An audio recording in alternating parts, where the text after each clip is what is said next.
Oh, that was fucking nasty, bro. For those that were disappointed with the way Microsoft handled the El Dorito mod of Halo Online last year, myself included, and are eager for a PC Halo experience that is still coming soon for the Master Chief Collection on Steam, Splitgate will be releasing on May 22nd as a free-to-play game with cosmetic-only microtransactions. It's basically if Halo and Portal had a sloppy one-night stand that happened to include jetpacks and an arena shooter momentum system that fits well within how amazing the game feels, which you'd hope it would run well considering that it comes out in a little more than 2 weeks from the end of this open beta, demo period. Sniper rifle time, baby. Absolutely done this, cunt. Holy shit. Oh! The snipe.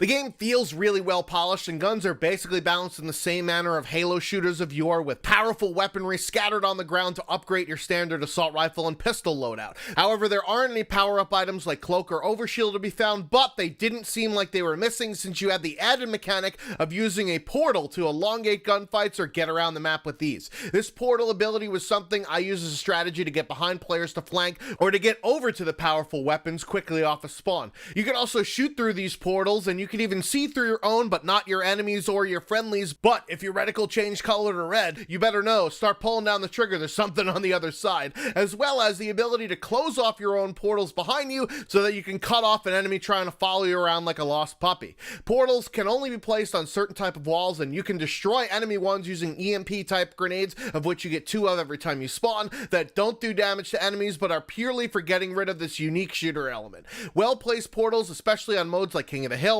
were a huge strategy, but this also required you to have your head on a swivel, checking certain walls to make sure there weren't any enemy portals with danger lurking on the other side. And of course, be careful when hopping through an enemy portal. You never know what type of situation you'll find yourself in, including certain death, especially if they hang the portal right off the edge of the map. Oh, I saw you, you little shit. You saw me. No! Fuck! God damn it, I followed your portal out and it brought me right off the edge. See, look, your portal killed me. Bastard. I love this aspect of the game, and it fit well within the gameplay elements because you also had jetpacks and momentum-based movement that carried you through the portals that allowed for much faster-paced action than your normal floaty Halo-type gameplay. Gameplay mechanics felt as smooth as a baby's ass. Shit, I should probably use a different phrase because there's a lot of pedophiles in the gaming community and I don't want to get their hopes up. Let's try that again. It felt as smooth as a fresh barber shave, and my only complaint was, on EU servers, my ping was slightly high at 110 or so, which I usually get around 80 or 90 on most other games, but it's certainly not as bad as Black Ops 4's Battle.net nonsense. The only other real issue I had with the game are the spawns, which can be supercalifragilisticexpialidocious in spite of it being a small 4v4 match, but on the smaller maps this could become an issue. He did more damage to me than my shotgun did to him. Oh dude, that's a fucking sick spawn game! I'm changing my fucking webcam because it's in between spawns and all of a sudden I'm getting shot on. And I just spawned on the next hill. The maps in this game will certainly tickle those Halo nostalgia bones, as a lot of them are similar to ones in games past, that some of them even seem like a straight up reskin, like I commented on this one here. Even the way they like their death symbols. Oh dude, this is like that Halo map with like the towers. I think it's in, I know it's in Halo 5. Halo Reach. Halo Reach, I mean, yes, that game. In addition to normal game mode specific servers, there are also custom servers where you can be in control of all of the settings, like which 2 weapons you get to start out with, which maps you're playing on, what game modes you've got. All of the game modes you'd expect to be there from a Halo standpoint are, including TDM, Free-for-All, Domination, Oddball, King of the Hill, but there's also some new fun ones like Teabag Confirmed, which plays exactly how it sounds. I'm a fucking god! Alright, the teabag. Oh, you don't get the teabag until you run over to the teabag and then actually teabag.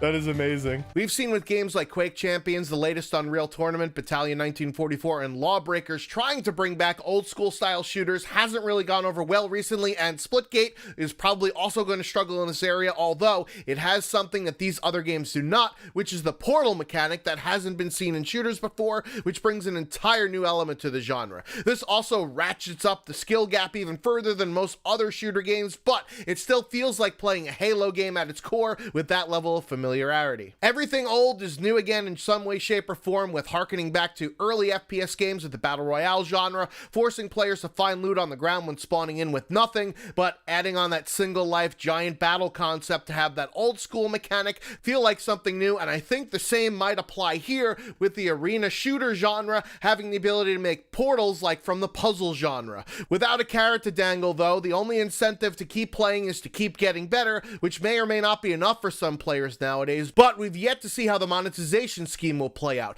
There's plenty of ways to play dress up with in a shooter for this game though, and if you're familiar with how Halo 5 customization goes, it's pretty similar here in Splitgate, where you could customize your helmet, your body armor, your legs, and you could even put camos on your weapons as well. This is a game I'm certainly going to play from time to time, but I don't see myself singling it out as the go-to for my gaming experience. You won't need a badass PC to run this game, and since it's free, give it a try when it comes out in a couple of weeks. Did you try it this weekend, and what did you think? I've been the Schwantz27 out like maximum security. Until next time.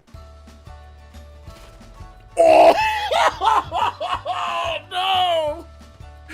Oh, dude, I was about to pull the trigger to snipe you, and then bloop!